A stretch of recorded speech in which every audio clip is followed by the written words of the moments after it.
Okay. Fantastic. I'm Anne-Marie. I am the founder of the Retail Innovation Lounge, and I'm super proud and pleased to be standing with this guy right here, Jason Ballard, who is the CEO and co-founder of Treehouse. I'm going to let him describe what exactly it is, because I have a way of saying it that's good, but he does a much better job. So Jason, thank you. Thank you for being here. I think your way is great. But you like it? So no, I say it's the Home Depot for sustainable housing. Yeah. So it's kind of, people understand it. That gets you in the right sport. But Treehouse, we call ourselves the home upgrade company, and the underlying mission of the company is really all about human health and environmental health. But the way we deliver that is upgrading homes around performance, efficiency, design, beauty, intelligence, things like that, but all sort of with an eye to health and sustainability. Because you don't come at it as a real retailer, you come at it from an environmentalist perspective. Yeah, my right? background's I'm a biologist, and so I wasn't like a retailer looking for a business to start. I was a biologist on a mission and found that when that mission is around homes in the physical world, retail happens to be a wonderful way to deliver that mission. So you guys are up to some big things, and you're shaping the world and changing the world one house and one store at a time. So you just opened your third store in Dallas. Just opened our second store. Third store is on the way. Sorry, third store. Listen, I know where we're going. Third store's on the way. There's going to be a third store. So I'd love if you could just share with us a little bit of some of the tools, what makes you interesting. Not only you sort of, I think, eco-conscious, which is inherently socially conscious. Yep. That you're integrating tools that people sometimes I think are kind of far-fetched and out there, but they're really an integrated part of your business, like a virtual reality, data collection. Can you share a little bit about what you guys do? Happy to. Yeah. The best thing about me in terms of starting a retail company is I didn't come from retail, so I don't sort of know what the rules are. Yes. But that's also, my board might say that's the worst thing about me sometimes. I agree with your perspective. Okay, because good. I think Good, the fresh new ideas are coming from people who don't have a rote script of what it's supposed to be. That's right. And so we sort of we didn't look at like how do we solve a retail problem. We looked at how do we solve a home problem, especially like home improvement and what we call home upgrade problem. And it's 2017, for goodness sakes. And so there's just all these tools available in the world of technology, data, virtual reality that we have deployed both in our own workings, just because it's sort of natively the way we work, but then also have deployed those things to help our customers from sort of end to end as you engage sort of with improving or upgrading your home. So from ideation and budgeting to planning to then going into the install, we're using technology support tools to help you understand what's going on, virtual reality for visualization to help you kind of have confidence in the decisions you're making. And then we're really serious about the data, both of the customers and the homes, to see to help understand what people are wanting, but also to make sure that the impact we want to have on the homes is actually happening in the home. And so, because homes are as different as people, and so they're very hard to generalize. And so, how do you scale the bespoke, which is sort of what you have to do with home improvement? And we have to scale it because there's 100 million homes in America, and as far as we're concerned, they all need sort of a detox and a deep energy retrofit. And it's wonderful. I might need a deep energy retrofit, but maybe not just for my home. Yeah, there you go. I like that. I'm going to use that. So that's really interesting to me, and I think when some of the things you're doing is taking the basic idea of even using a contractor, right, and be able to you're putting the customer at the center of the experience. So it's not all about tech tools and data and saving the environment, right? But it is also the basics around customer service. Right, and if you're thinking, as a retailer, everybody sort of knows the days of like just products in a box are really under threat and under sort of major attack. And so I think everybody's looking at ways to do product plus what? But product plus for their customers. And for us, that product plus, as it applies to the home, there's a lot of decisions to make. There's a lot of things that have to be understood. You remodel a kitchen once a decade. You get solar on your roof once every couple decades kind of deal. And so they're not things that people have native intelligence about, so you have to be prepared to support with technology.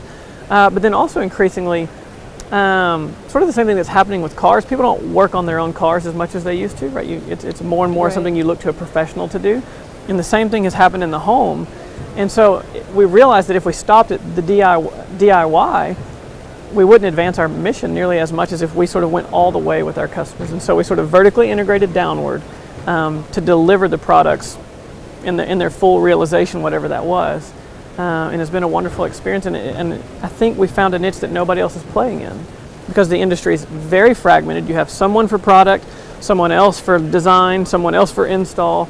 And it's a very complex and labyrinthine process for most people. And we're sort of the one-stop place for the end-to-end journey of upgrading your home. So there's a few more questions I have for you. One is, when we look at what we see on the landscape, the cultural landscape, I think there's more awareness, certainly around, the foods we're eating, our impact on the environment, socially conscious, socially aware. And you're going to have a third store. Yeah. So how do you think customers are receiving it? This is a little bit of a loaded question. Yep. Not fair, but it seems like it would be right on point with where people are and where the future is. It certainly is where the future is. I think, as you sort of referenced, there's been an increasing awareness, and you might say the awareness is finally here about how deeply the things that we eat affect our overall well-being. It seems so intuitive now that it's almost not worth saying it on camera. Yeah. I think we're on the early days of people realizing how much their environment, especially the built environment, affects their overall well-being, and then furthermore connecting the dots between that environment and the natural environment. I think we're still in early days, but look, it is happening. I mean, you live in New York. Mayor de Blasio just announced that they realized that the largest sort of producer of carbon emissions in New York is the buildings. This is the mayor of one of the major cities of the world is having this realization. So when you look outside, you see the smog in the air. People have been thinking cars, traffic, all those kind of things for a long time, but people are realizing it is the buildings. Most people don't realize yet, but I think soon it will be intuitive that indoor air quality is often up to 7-10 times worse than the air you would breathe outside, even in urban areas. No kidding. No kidding. And so that's amazing. It is amazing. There's a profound link between human health and environmental health and our buildings. I mean, it's just, so it's fun to get to sort of bring that awareness to people and see the light bulb go off. We like to tell people, we call it things you can't unhear, right? You still might go buy your paint somewhere else, but once you've heard it, you can't unhear it. And so we're just trying to put that stuff out there and take care of the world and the people and the homes one at a time. I love it. So mission aware. So there's a couple things. I mean, I don't want you to give away any secret sauce, or kind of things, but I know you're very actively working with, these guys are no joke. I mean, this is a serious thing. I mean, they're actively working with Tesla. We have some jokes. You have some jokes and they are fun, but you're working with Tesla. We are working with Tesla. So what is it? Can you give us a little quick rundown on what you're doing with them? Yeah, and so having sort of these leading edge products, both on building performance, which is what Tesla's doing, and building health and building performance is a big core part of what makes us different. Is we're always looking for the best and the brightest and the leading edge of what we're doing. So Tesla, we are their first retailer for their Powerwall product. Besides Tesla themselves, they obviously retail it. But the Powerwall battery is kind of the missing link from really accelerating the transition to fully or lion's share renewable energy, because there's a big supply-demand mismatch, which would probably be a lot to get in here right now. But the battery really is the missing link, and Tesla realized that the battery technology that they had built for cars could be easily repurposed for homes, and they've done a brilliant job of it. So we're just trying to get that technology into more and more homes as sort of a sales and install force with Tesla. Are people excited about it? It just seems like if I had a house, we are back ordered until next year. No way. Yeah, that's absolutely. incredible. Yeah. That's cool. It is cool. If I had a house again, I would have that because it just seems like I would love to say I have a Tesla house. Yeah, that's exactly right. And they look. I mean, it's sort of. Have you seen them? Yeah. Well, just They are objects of desire. Yeah, I mean, it's nice the world's looking. sexiest battery. Right. Yeah. It's sexy looking. Yeah. You feel like batteries. Hey, it's a sexy battery. Yeah. Elon Musk. Makes good things. He makes good things. He certainly I'm a fan. does. So, and then my last question is, and I, kind of became aware that you might be working on something with someone called Martha Stewart. That is what they call her. Yeah. So it's early days. We've had a few meetings, and Martha, it turns out, is a huge.